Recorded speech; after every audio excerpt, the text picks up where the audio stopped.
नमस्ते दोस्तों, वापस एक बार मैं दीप गजबे आपका दोस्त आपके लिए लेके आऊँ आज एक डिफरेंट यूनिक और बहुत ही रेयर सी कैटेगरी है ये ना। आप अगर देखेंगे कि पिछले 5 साल में, मतलब मैं बात कर रहा हूँ 2016, 2017, 2018, 2019, 2020, इसमें हुआ क्या था।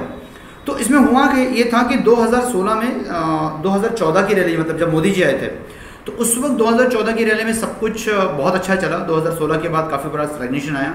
2017 में फिर वापस से बिजनेस बहुत अच्छा नहीं चला। 2017 से 2018 फिर वापस कुछ बहुत अच्छी चीज़ें हुई। 2018 में फिर वापस से इश्यूज आए तो बिजनेस साइकिल ब्रेक हुआ। फिर 2019 में थोड़ा सा पिकअप ले रहा था। मार्च 2020 तक सब कुछ बहुत अच्छा चल रहा था, ऐसा लग रहा था कि चीज़ें बहुत अच्छे से हो जाएंगी। लेकिन वापस 2020 में पेंडेमिक आ गया। And then you and me both knows what has been happened. But then again 2020 में पेंडेमिक आने के बाद वो 4, 5, 6, 7 महीने जो है वो खराब जाने के बाद सितंबर से वापस से बिजनेस ने जो है वो रफ्तार पकड़ी। और 2021 में क्या हुआ वो आप और मैं दोनों जानते हैं। Now the problem is what कि 2014 से लेके तो 2020 तक 21 तक the business cycle is changing very very dynamically, and that is how actually this fund is very important, called as a Tata cycle fund. It's a business cycle fund, it's open ended fund. और इसका NFO जो है ये 16 से जुलाई 2030 तक रहेगा, 30 जुलाई तक रहेगा।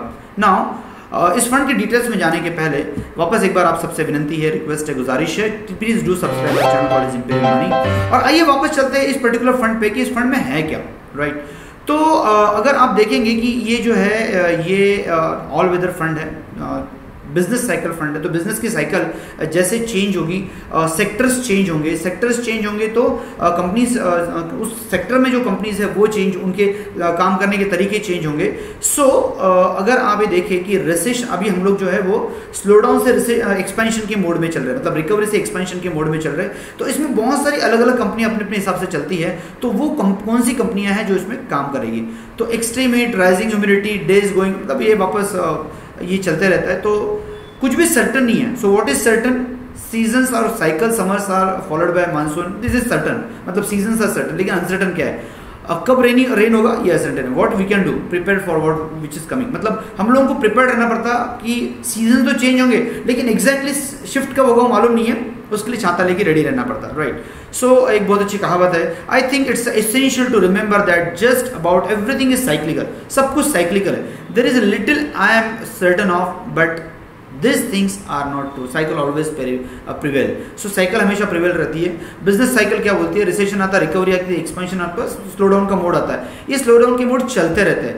इसमें ये रिसेशन में कौन सी कंपनियां बहुत अच्छी चलेंगी? I am coming to that very important point. Basically utilities बहुत अच्छी चलेंगी। ये एक चार्ट आपको मैं दिखाता हूँ, this very very important chart basically.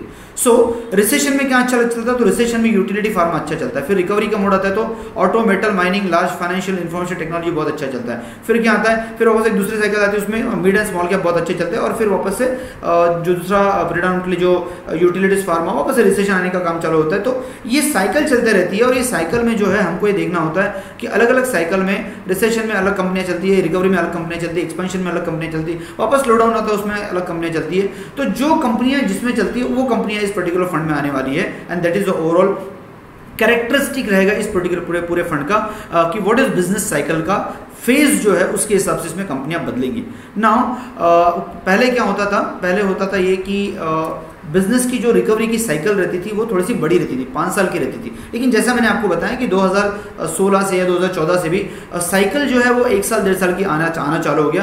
And that is how looking into this context probably ये जो फंड है ये बहुत इंपॉर्टेंट है।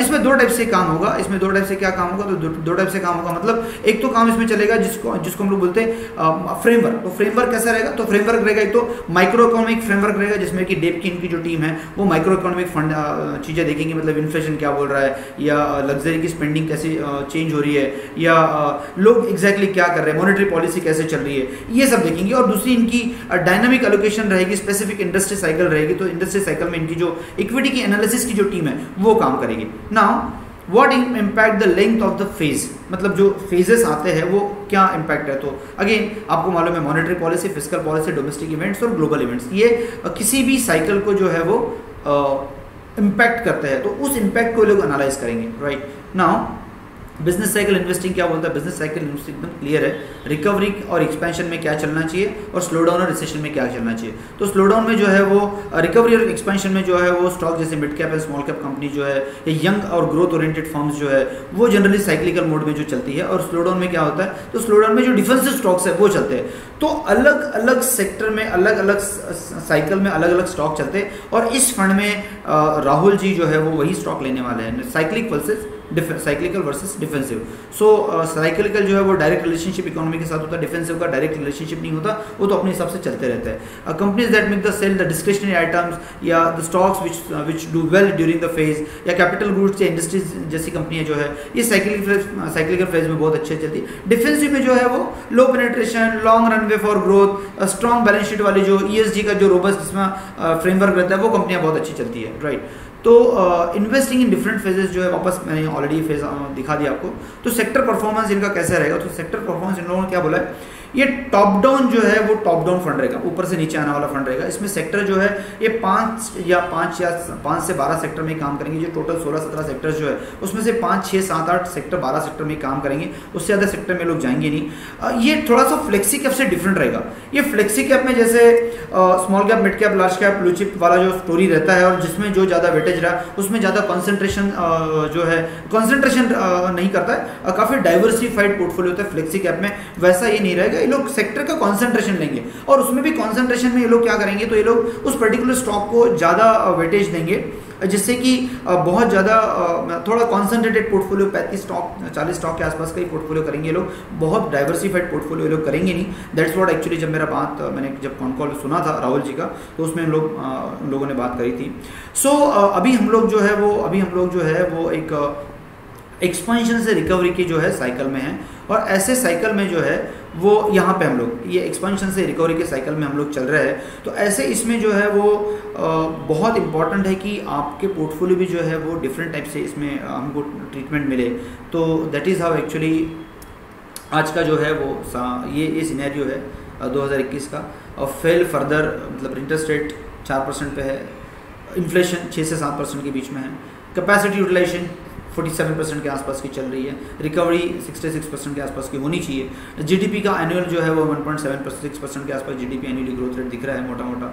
तो ऐसे सिचुएशन में एक different type of portfolio build होना चाहिए। ये क्राइसिस लो सीड्स ऑफ काम, ये मतलब अगेन इन्होंने यहाँ पे फेजेस दिखाई है कि क्रेडिट इंक्रीज हो जाता है, फिर इसमें क्रैश हो जाता है, फिर वापस क्योर होता है, फिर वापस क्लीनलीनेस आता है, और फिर कोविड आ गया तो बैंकों की जो रिकवरीज आई है उसमें चीज़ें मतलब 2015 से 2000 जो मैंने ऑलरेडी बात की थी आपके साथ उसके बारे में साइकिल बताइए कि कैसे क्रेडिट की साइकिल ने काम किया।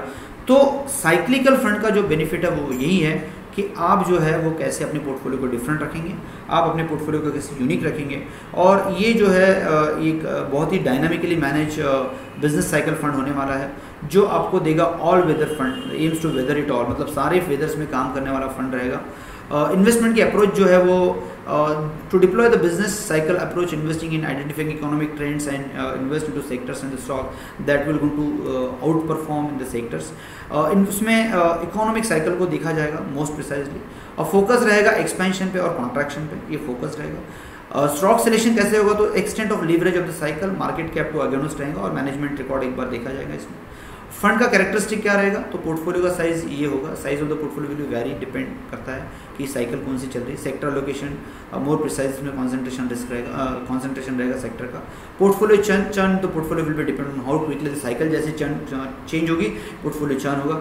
Market cap allocation no constant, market cap का कोई कंस्टेंट नहीं रहेगा, जैसा उनको फंड मैनेजर को लगता है कि जो भी मार्केट कैप बेस्ट है, जो फिट है, उसको ये लोग ऐड करेंगे अपने पोर्टफोलियो में। अभी क्यों, वाई नाउ? बिजनेस की साइकिल शॉर्ट हो गई, जो मैंने पहले ऑलरेडी बताया आपको। Impact on the sector allocation over the last few years, the impact of the sector allocation has been greater on alpha generation, जो because सेक्टर ने ही अल्फा जनरेट करके दिया है। तो कभी स्मॉल एंड मिड कैप का भी जब आप माहौल देखेंगे तो 130-140% के रिटर्न्स भी आए हैं स्मॉल एंड मिड कैप में। सेक्टर में केमिकल सेक्टर ने बहुत अच्छा किया, फार्मा सेक्टर ने बहुत अच्छा किया, अलग अलग सेक्टर ने, ऑटो ने कभी बहुत अच्छा किया। तो मार्केट कंडीशन के ऊपर ये लोग इसमें काम करेंगे। Markets are at fair value, so micro challenges जो है वो रहेंगे इन्फ्लेशन के। तो दैट इज हाउ ये 3 इंपॉर्टेंट चीज़ें हैं जिसकी वजह से आपने इस पर्टिकुलर फंड में जाना चाहिए, राइट। एसेट एलोकेशन क्या रहेगा, तो इक्विटी 80% रहेगा, मिनिमम मैक्सिमम 100% जा सकता है। रिस्क प्रोफाइल क्या है तो हाई रहेगा, तब भी अदर इक्विटी रिलेटेड इंस्ट्रूमेंट 20% तक वैरी करेंगे। REIT या इन्वेट्स में 10% तक का ये लोग आराम से एक्सपोजर ले सकते हैं। इन्वेस्टमेंट फॉरेन पोर्टफोलियो जो है वो 20% तक जा सकता है, इसलिए डिपेंड करता है कि सब्जेक्ट टू RBI या SEBI के टाइम टू टाइम जो भी रिस्ट्रिक्शंस आते हैं उसके ऊपर डिपेंड करेगा। सो इसमें इंटरनेशनल इक्विटी भी जो प्रोबेबली है वो एक्सपोजर इसमें आएगा, there is no doubt about it. Who is the fund manager? NFO fund manager is basically mister Rahul Singh और वेंकट शामला करके ओवरसीज का इन्वेस्टमेंट देखेंगे। NFO वापस चालू हो रहा है 16 से 30 जुलाई के बीच में। एग्जिट लोड, एंट्री लोड नहीं है, एग्जिट लोड जो है वो 365 दिन का है। ओवरऑल जो नॉर्मल रहता है वैसा ही है, इसमें there is no nothing change in that.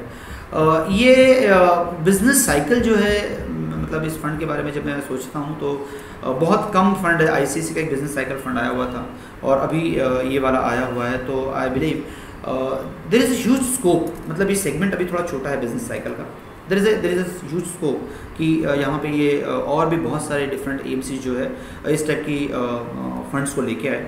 But I believe जिसको सेक्टर का अलोकेशन चाहिए या फिर जिसको साइक्लिकल अलोकेशन चाहिए, जिसको ऐसा लगता है कि ऑल वेदर मुझे फंड चाहिए अपार्ट फ्रॉम फ्लेक्सी कैप, तो प्रोबेबली आपको थोड़ा अगर अच्छा अल्फा जनरेट करने की इच्छा है, थोड़ा रिस्क उठाने की इच्छा है, तो I believe this is a fantastic dynamic allocation वाला फंड है। One can really think about this particular fund.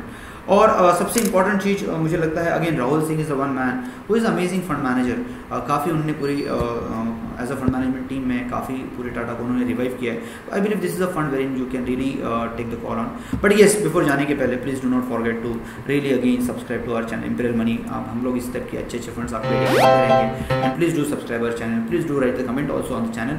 हम लोग जो भी आपका कमेंट रहेगा उसको एड्रेस करेंगे। Thank you very much for watching this video, thank you very much.